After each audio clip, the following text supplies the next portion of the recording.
Hi everyone, welcome to my channel. आज हम LR6 का जो गियरिंग डायग्राम का सेकंड पार्ट बनाने जा रहे हैं। पहला पार्ट में अपन ट्विस्ट कंस्टेंट वगैरह अपन डिसाइड किए थे, कैसे 6 प्रकार का ट्विस्ट कंस्टेंट निकाल के बताया था। इसको बढ़िया से स्टडी कर लीजिए। और वो ऐसे ही अगर आप एक गियरिंग डायग्राम से कंस्टेंट निकाल सकते हो, किसी भी प्रकार का मशीन का आप निकाल सकते हो। ऐसा नहीं कि LR6 का ही निकलेगा, जो कोई भी मॉडल हो वो निकाल सकते हो। अच्छा, आज अपन बताएंगे इसका ब्रेक ड्राफ्ट कांस्टेंट और ड्राफ्ट कांस्टेंट कैसे निकलता है। इसलिए देखो, ये जो मैंने डायग्राम पहला पार्ट में पढ़ा था, ट्विस्ट सेक्शन मैंने मिटा दिया। खाली ड्राफ्ट जोन एरिया को जितना है उतना ही रखा मैंने, ताकि आपको समझने में आसान होगा। और ये जो चीज है, ये भी जरूरत नहीं। देखो, अपन ट्विस्ट सेक्शन जो है इसको अपन ये कर दिए, मिटा दिए। ये भी कोई जरूरत नहीं है, ठीक है।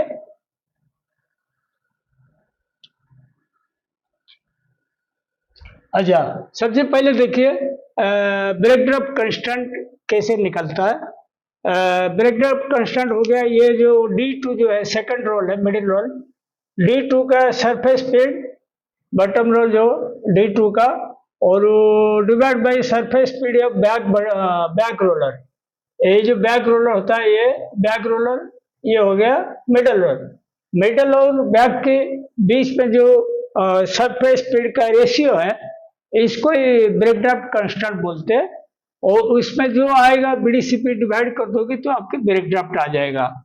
और देखिए इसका कैलकुलेशन कैसे, पाई इंटू D2 इसका into 44 divide by 21 into 32 divide by BDCP। ये 71 है, जो 71 ये कैरियर रोल है, इसका कोई रोल नहीं है। कैरियर रोल का, गियर का कोई रोल नहीं है, ठीक है। तो इसमें देखो, पाई की पाई कट गया, मिडिल रोल का भी, दोनों का डायमीटर सेम है 27 mm, ये भी 27 mm, ठीक है। ये कट गया दोनों। फिर 44/21 इंटू 32/BDCP, ये आएगा आपकी 67.047 या 67.05 हो गया ब्रेक ड्राफ्ट कांस्टेंट। और जब ब्रेक ड्राफ्ट कितना आएगा ना, 67.05 divide by BDCP equal to break draft आ जाएगा। एग्जाम्पल देखो, एग्जाम्पल BDCP गियर मैंने 59 टीथ का डाला, तो ब्रेक ड्राफ्ट कितना आएगा, 67.05 डिवाइड बाई 59, 1.136 या 1.14, या ऐसे भी कर सकते हो। BDCP कैसे निकलेगा, 67.05 डिवाइड बाई ब्रेक ड्राफ्ट, मतलब 67.05 डिवाइड बाई 1.14, 58.8, 59 टीथ। तो देखो, ब्रेक ड्राफ्ट जो होता है वो मैनेजमेंट बोलता है कौन सा ब्रेक ड्राफ्ट रखना है, मटेरियल के हिसाब से, मटेरियल के स्ट्रेंथ के हिसाब से, रोबिंग हैंग के हिसाब से, वो सब अलग चैप्टर है। लेकिन आपको एग्जाम्पल के लिए बताया कि इस तरह ब्रेक ड्राफ्ट गियर आप निकाल सकते हो, ठीक है। उसके बाद देखो ड्राफ्ट कांस्टेंट, जो ड्राफ्ट कांस्टेंट टोटल ड्राफ्ट, इसको बोलते हैं टोटल ड्राफ्ट कांस्टेंट।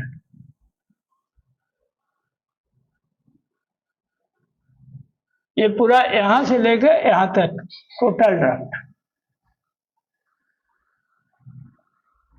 ठीक है। और यहां से लेके यहां तक रहेगा, ये रहेगा ब्रेक ड्राफ्ट,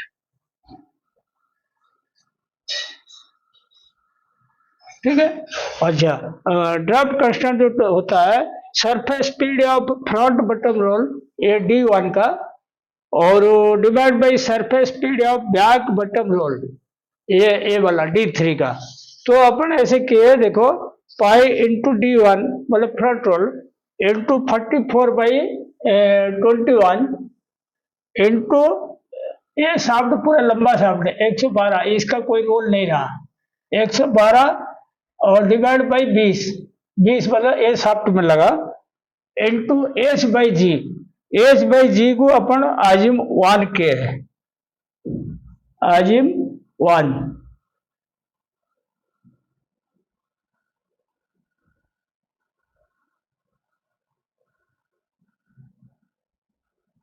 वन आजिम के, क्योंकि वो चेंजेबल गेयर है, लाल मार्कर दे रखा ना, देखो चेंजेबल गेयर है।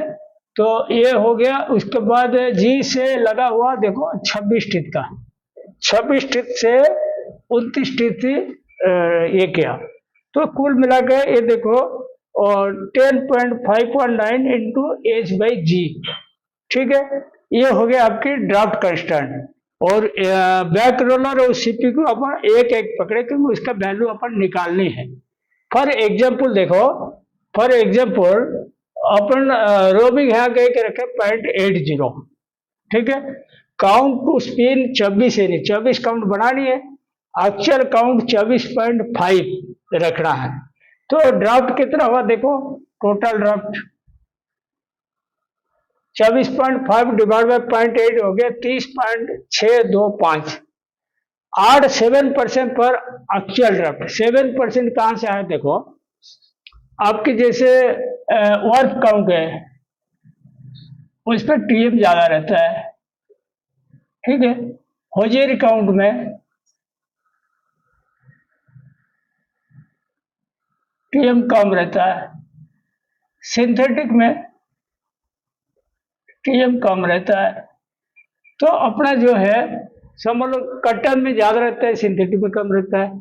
तो वो 4% से वैरी करता है, 8-10% तक आप एक्स्ट्रा ड्राफ्ट दे सकते। 4% कहाँ लगेगा देखो, समझ लो अपने 100% पॉलिस्टर चला रहे हो, मतलब टीएम बिल्कुल कम है, 2.8%, 2.8 का टीएम है। तो उसमें आप 7% की जगह 4% ले सकते हो। ऐसे ही जैसे आप चला रहे हो कटल लेलन चला रहे हो एग्जाम्पल, तो उसमें आपको 8 नहीं पड़ेगा, 10 तक भी जा सकते हो, 9-10,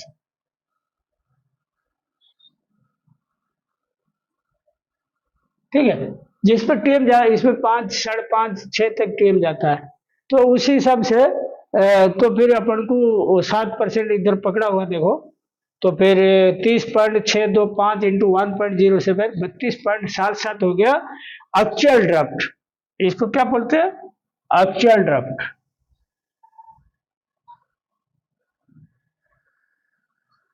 ठीक है।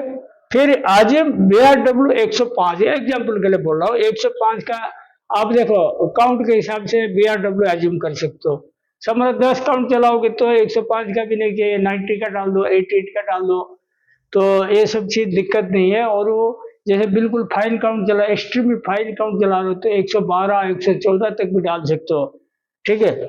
और उसी हिसाब से डालोगे तो आपके सीपी का बराबर साइज निकल जाएगा, आप डाल सकते हो।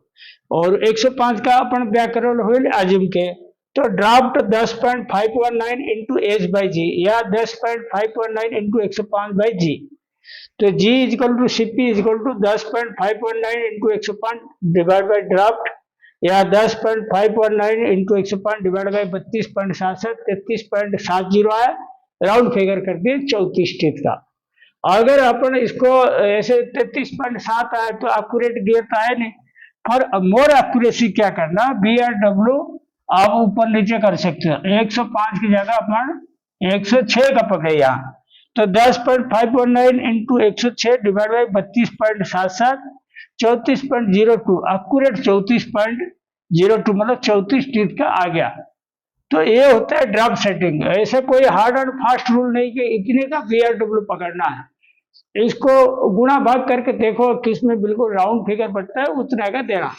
और वो भी अवेलेबिलिटी देखना पड़ता है। समझ लो आपकी 10 मशीन चलानी है, तो उसमें ड्राफ्ट डिफरेंस तो नहीं रखोगे, एक जैसा रखोगे। तो 106 का डालने तो 200 मशीन में डालना, 34 का सीपी डालने तो 200 मशीन में डालना।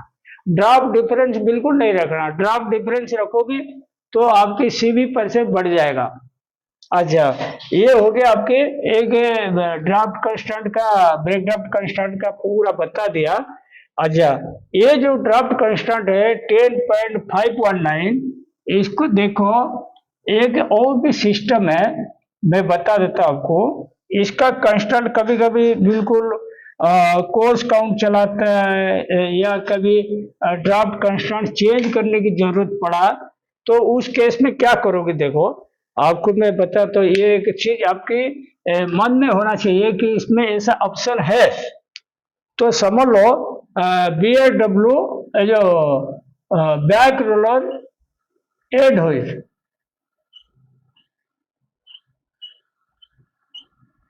एड हुए इंटरचेंज,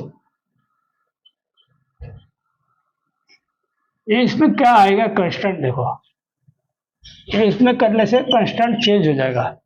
तो देखो उसमें क्या होता है, वही formula pi into D1 into 44 divide by pi into D3 into 21, हो गया, into 112 divide by 20 into H/G, ठीक है, इंटू यहाँ जो 26/29 है, जैसे एक गियर है, इसको खुल के यहाँ लगा सकते हो, उसको खुल के यहाँ लगा सकते हो, ये ऑप्शन है उसमें।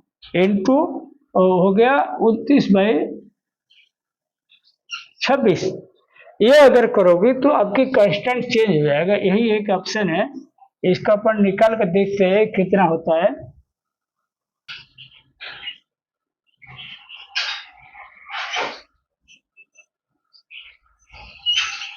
देखो 10.519 की जगह कितना आ गया, 13.087 आ गया, मतलब कांस्टेंट बड़ा हो गया। कांस्टेंट बड़ा हो गया, जहाँ एक क्यों बड़ा करना पड़ रहा है पता है? समझ लो बिल्कुल फाइन काउंट चला रहे हो, तो आपको बिल्कुल गियर नहीं मिल रहा है, तो उस केस में आपके पास ये ऑप्शन है, आप चेंज करके इसका कांस्टेंट चेंज कर सकते हो। ये कांस्टेंट चेंज करोगे आपके मतलब जो CP BRW मिलता नहीं उसका सही साइज का, तो वो मिल जाएगा। इसमें बढ़िया रहेगा अगर चेंज करोगे, अगर आपकी कभी दिक्कत आता है, ये आप अपने मन में ये ऑप्शन रखो, ठीक है। और ये आज का जो ड्राफ्ट और ब्रेक ड्राफ्ट कांस्टेंट का जो फार्मूला है, और इसको कैसे निकालते बता दिया, और हर टेक्नीशियन मालूम होना चाहिए draft constant break draft constant कैसे निकालते। कभी नया मशीन आया, कभी कोई पुराना मशीन कहीं से निकाल के लाया, खरीद के लाया, तो आपको कांस्टेंट निकालना आना चाहिए। ये खाली LR6 के लिए नहीं है, कोई भी रिम फ्रेम का जहाँ पे गियरिंग सिस्टम है, आप गियर खुल खुल के गिनो, चेक करो, बटन रोल डाया नापो, वार्प डाया नापो, आप खुद कांस्टेंट निकाल सकते हो। कोई इतना इसमें रॉकेट साइंस नहीं है, और हर टेक्नीशियन को ये पूरा टिप्स में होना चाहिए कैसे निकालना होता है, ठीक है। आज का वीडियो यहीं पे समाप्त करता हूँ, थैंक यू।